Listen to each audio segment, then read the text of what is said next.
I am just leaving the pediatrician's office. This is the second time this week. Claire had an ear infection earlier in the week. She's been dealing with it for a couple weeks, so we had to get some antibiotics for that. Then on a whim, decided to give Logan a strep test. He'd had a dream. He's my 3-year-old. He had a dream the night before, and he said, "Mommy, I had a dream a bad guy doctor poked the back of my throat, and it hurt." And I was like, "Hey, maybe you need a strep test."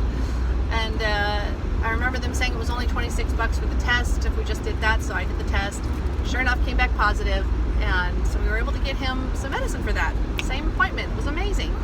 But they were super grumpy. One of the gals there was super grumpy. I love our pediatrician's office. They're amazing, and even this person is amazing. But I keep discovering that she's grumpy anytime there's anything extra added on. And I know, they have a lot on their plate. I'm not the only patient. I know that. I have lots of friends in the medical and family in the medical field, and I have tremendous respect for them. But I always end up feeling super intimidated, like really intimidated. And it's been a very big challenge for me to keep my gumption in those moments and stick to my guns on things. And so I felt really, really bad. They're like, "Oh, you should have scheduled this." And I'm like, "I know. I'm sorry. I didn't plan on it, but I'm here, and we live 30 minutes away. I didn't think it'd be that big of a deal. It's like a 15-minute thing. I know you got other things to do. I'm so sorry, so sorry." And so I was gonna have them swab my third once I found out that my second-born was positive. Like, oh my gosh, so Claire's already getting amoxicillin for her stuff, so if she happens to have strep, that'll get taken care of at the same time. Great. But what if my third has it? And I totally ended up leaving the office a couple days ago and not doing it. I just felt so intimidated, and I didn't want to step on anybody's toes. I wanted them to know I respected them, and I respect their work and what they do, and I didn't want to inconvenience them. All of that. That's what I do. And but then I can't keep shaking. Okay, every time he coughs, oh my God, does that mean he has strep? Like, no, he's fine. I took his temperature, low grade. Well, is that just because your temperature fluctuates throughout the day? All of this. Long story short, I decided, you know what? It's almost Friday, and kids always seem to get sick on the weekends, and I didn't want to have to deal with that. So I was like, you know what? At least this way, if he has it, he can get his antibiotics and be, not contagious by the weekend. We go in thinking it's only $26. Go through the whole thing. We schedule it like we're supposed to, so nobody can be cranky. And then it's $100 and some bucks. And I'm like, but I thought you said it was 26. They're like, no, you always have to have an appointment, and if the nurse takes you back, and if you decide to do another test while you're there, then it's only $26. I'm like, oh, details. So I could have done it a couple days ago at that appointment. She goes, oh yeah, you could have. And I'm like, but I can only be mad at myself. So regardless of the fact that someone was throwing a stink about the inconvenience of my children needing a test while I happened to be in the office because we live far away, I should have, and I told Elliot this because I was throwing a little tip in the parking lot on my way out, just grumbling to myself while I'm walking my kids out to the car, like, darn it, that's $100. I was gonna go get groceries, and now we can't. My husband is 2 months without a job. We need groceries. He's been so good about go get groceries. Do what the family's most important. We can cover bills another time, or we can do all these things, but food is a trigger for me. So anytime we can't get groceries, or I have to choose the kids' groceries over something I'm going to eat, it's like it always triggers me, and it brings me back to when I was a kid and afraid of not getting enough food and stuff like that, and then Hawaii and not having food for a lot of the time, and literally not having the food we wanted to eat. There were times we didn't have food when we lived in Hawaii, and so it triggers me. It's a big emotional thing. So I was going to go get some groceries, put it on the credit card. But now, I don't know. Now, I know my husband, he would say, go ahead and go do it. But now I'm like, you know what? I don't know that I can. I just spent $100 that we didn't plan on a credit card that we are maxing out in this season. And we've been doing so good. We don't use credit cards. People, we're not those people. We don't use credit cards. So for the last 2 months, to be using credit cards is a big stressor for us. And so taking kids to the pediatrician, it's always a question of, can we afford that? No? Okay, well, let's put it on the credit card. This is important. We do it. We don't have health insurance. That got canceled when the job got canceled. And so anyways, lots of stress. I'm totally processing with you guys here. Thank you for listening, if you're still listening to this. rant. So anyways, it came back negative. He didn't even have strep, but I thought it was going to be a $26, like, hey, no problem, but it was $100.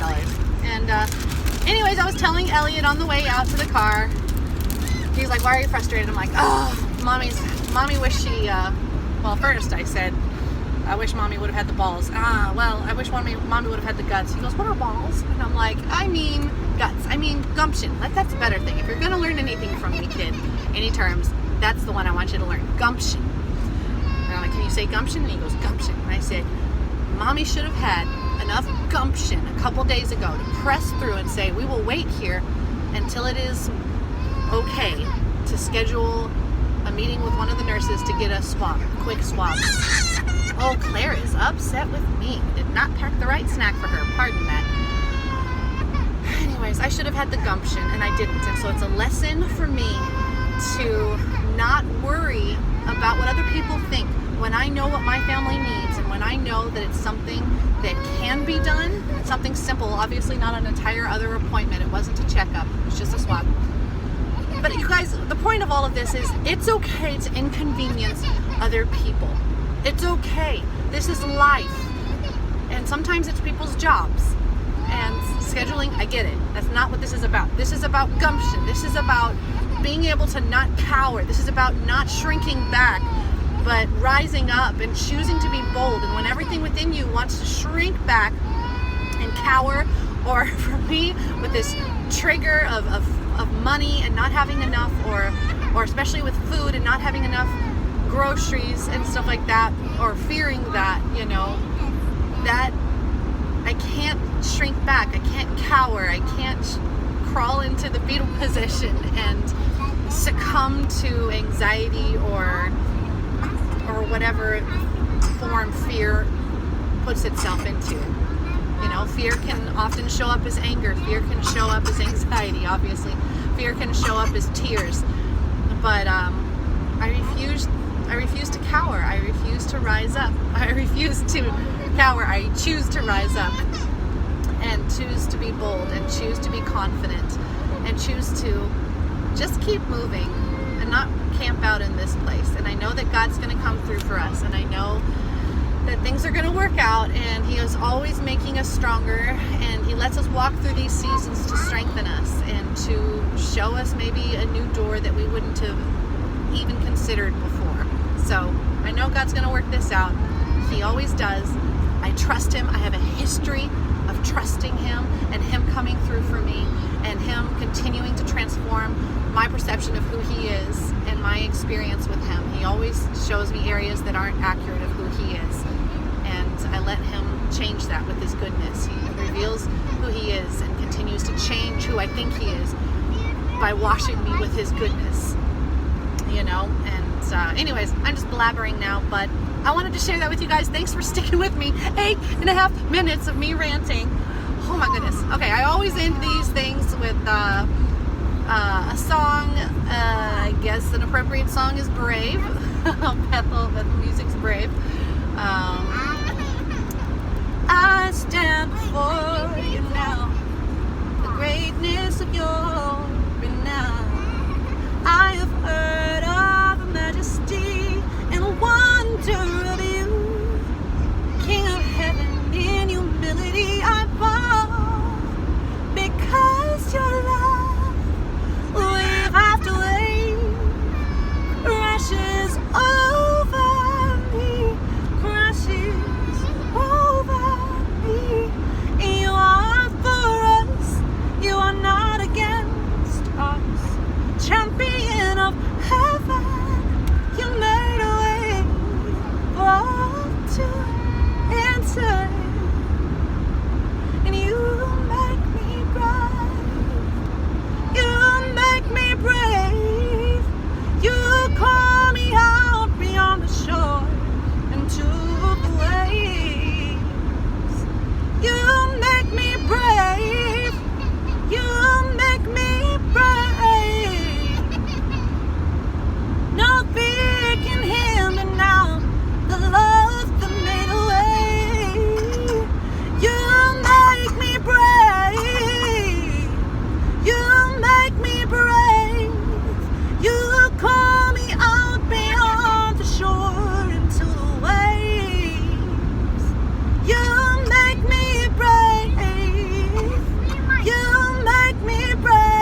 crashes over me, crashes over me.